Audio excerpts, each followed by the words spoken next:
So we'll move on to hiding certain item-specific requests by Tyler. Yeah, after Ann Hokinson just leaves, because she's the one that requests I put this on the agenda. So you may remember about, I don't know, 9 months, a year ago, something like that, I wrote a script in Enterprise that goes through and hides the request this copy link for items which are non-requestable or local request only for a different library when you log into the library's profile, or non-circulating. Because if that isn't in there, it takes about 3 or 4 clicks before it gets to the point of saying, your request doesn't go through. Sorry, you can't do it on this item. So that was a response to a fault, well, what I consider a flaw in the program. So following that, there was a Technology Users Group meeting this last fall where we talked about requests and the number of item-specific requests which are just lingering out there in the region. A number of them have been placed by borrowers in the region who are going down and choosing the request this copy link when they should be placed. Oh, should be doing it at the bib level? Yeah, I was just thinking, no, the Technology Policy Committee is on here, and I'm not sure how familiar you guys are with requesting. So when it comes to requesting items, there is requesting on the title level, also known as the bib level, and the item level. Title level is the give me any copy, the first one available, the dustiest one in the region. There's also the item level one where it's like, give me this exact copy, only this copy will fill the request. So what we're seeing is a number of borrowers are going, give me this exact copy, when it would be honestly faster for them to be placing it on the bib level because they'll get the first free copy instead of waiting around for this one copy to be returned. There might be another request this copy in before that. So it could be, God knows how long until it's actually filled if a number of people do item level requests. So bib level requests are generally preferred because it, like I said, fills out faster. There are situations when item level requests are necessary, such as requesting a serial, or if you need a specific edition from a continuing resource, like I need the 1997 version of Fodor's Travel Guide to Great Britain for some odd reason. Or if you need disc 3 and 4 of Game of Thrones Season 1. Because you don't want to be placing bib level requests in items like that, or you just end up with a random one. So when I created this script to get rid of it for the non-circulating, non-requesting copies, I just idly came up with an idea of how to remove the request this copy link from all the items on a bib if there isn't a copy statement on the bib. It was actually really simple after I figured out the other parts of it. So what this is really hard to explain. What Ann Hokinson asked me to bring up was the possibility of implementing something like this to reduce the number of item-specific requests in the region.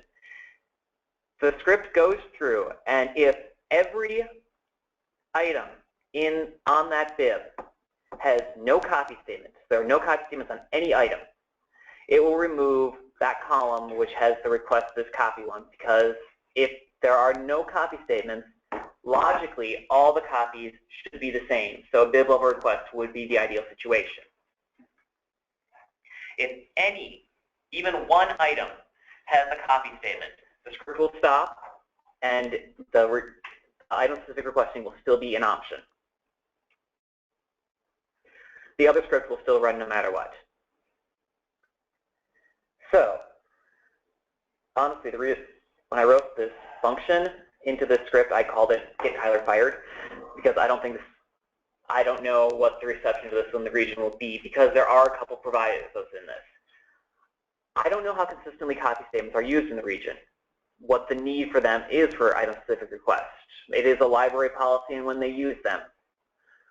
It is also an issue if, for some reason, you need to place multiple item-specific requests on a bib for like book clubs, or you have a class which needs to read them.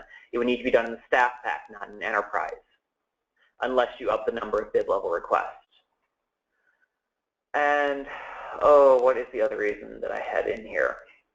Oh, yeah, finally, it does fundamentally alter the item holdings in Enterprise to be something that borrowers are going to notice and go, what happened? Why can't I place my request? You have to teach them to do a bib level request of item specific if they were doing that. So those are the caveats that come along with this script, and I feel like I am not explaining this well at all, so please give me your questions. I just have a comment. In the Rochester Public Schools, we do a lot of item specific among our schools because we only have one delivery a day now instead of two, and things are taking forever to come from other libraries to us and vice versa, I'm sure. And so that's why we do a lot of item specific. So you're like, I would pick John Adams. right, okay, that's fine. And does that make it come faster? Yeah, okay. And that's why we do that. And this will still allow you, obviously, to do that. This is just through enterprise, Just right? enterprise. Just from, yes, so We don't allow the so kids to do that. staff will still be able to always do it. Item-specific absolutely. requests. Just to This discourage, is just for the patrons coming in and wanting to do their own request. Doing it in We don't let enterprise, the- which we don't I don't let know the why you kids- would. We don't let the kids request anything. You know, I do teach my kids to request, like from 5th grade on up, and but we do actually lean towards, if we have the copy, request or get in line for it. Is basically what I say. You can wait. It will do that automatically if you do a bib level request. Your copy will fill your borrower's request first. And if theirs is already checked out, No, but mine's already checked out. See that? I teach them that. They don't request one that's on the shelf. They have to go get it. But if it's like their friend has it, I want to be next in line. I say place a request for that specific copy, and they do that. They're pretty good at it. That's a scenario I hadn't thought of. So that's not going to be available anymore. We also have, and then don't ask me why, well, I know why in some cases, but our DVDs might check out for a longer period than other places, so we have specific patrons who only want our copy. I can think of a couple other libraries that are like that too. Yeah. I have to state, I'm not really in favor of this change. I think it teaches to the lowest common denominator, to be quite honest. That's one of the reasons I put it on here as a topic for discussion, because I'm honestly totally on the fence. I have no idea whether we should do this or not. I think that, well, one of the reasons that we put the place request button on the splash finding is because we wanted people to have the bib level essentially there. And then if they want more detail, they can go on and do the copies from there. So no, in a sense, there is the bib level at that point. The other issue, I did some looking at some records, and I think it's very inconsistent in terms of call numbers and copy statements. And I have specific examples if you want to look at them where people actually use copy statements information in the call number field, so they're not using it in the copy statement. And honestly, then on the flip side also, there are libraries who use a copy statement for information that's not technically a copy statement, but are really an item note. So I think there's lots of variables there. You're saying fields aren't consistently being used. Right, because people use them for different. You're flagging the field, but you assume it's consistent. If not, then we got a mess. No, I'm not assuming it's consistent, but it would be the logical one to use. These are all really good reasons not to proceed with this change. Just to play devil's advocate, though, I will throw out something that we are concerned about here is, and I don't have any numbers for this, so this is anecdotal. So, but when we look at the request lists, we routinely see popular materials that have dozens of copies in the ILS that are available all over the region, and the requests are not getting filled because the patron placed an item-specific request, probably without even realizing that's what they were doing, and that one item is not available for some reason. Not missing or anything like that, because that would move it on. I'm looking at Cheryl to make sure I have that right. Unless it's the only copy and it's missing or lost, and that does happen too.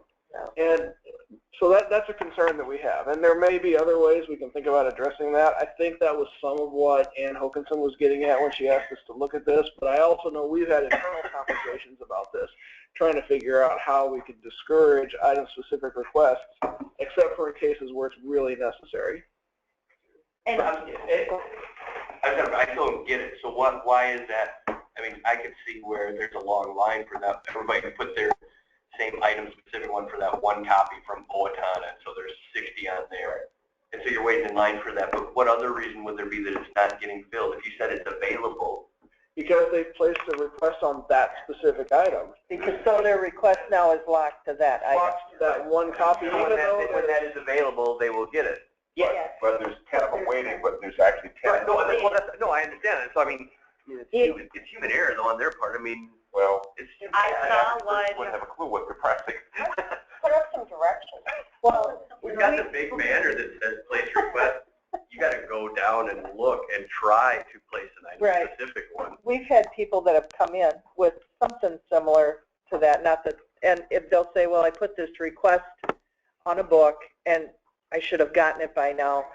That's a teachable moment, and it's more of a one-on-one, and I would say that happens infrequently. And I would also point out that, yes, you can instruct your patrons at that moment, but you also have tools in SERC reports to go in and take a look at all the requests that your borrowers have placed. And honestly, you should be going in there and looking at what your borrowers are requesting. And you can sort it by dates. You can see, I look at least once a week, look at how long it's been sitting there. And if it says, you know, if it's sitting in the queue and it's at 1 especially, and it's not moving on, go look and figure out why isn't it coming through. So. And I know I used to use that list all the time to say, hey, there's 8 people waiting for Girl with the Dragon Tattoo. Maybe I need to buy another copy of that book. So, I mean, so you have some tools. Yes, you can teach them at that moment, but you can also eliminate the frustration before it even generates. The one thing with the teachable moment, though, is that Enterprise is available to patrons at home, so you don't always have easy access to them when they're making that error, I'll say, even though we don't always know why they're doing it. But yeah, there are other tools.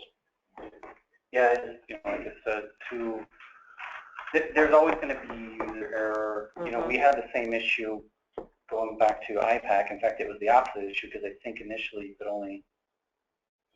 Local request. Yeah, there was.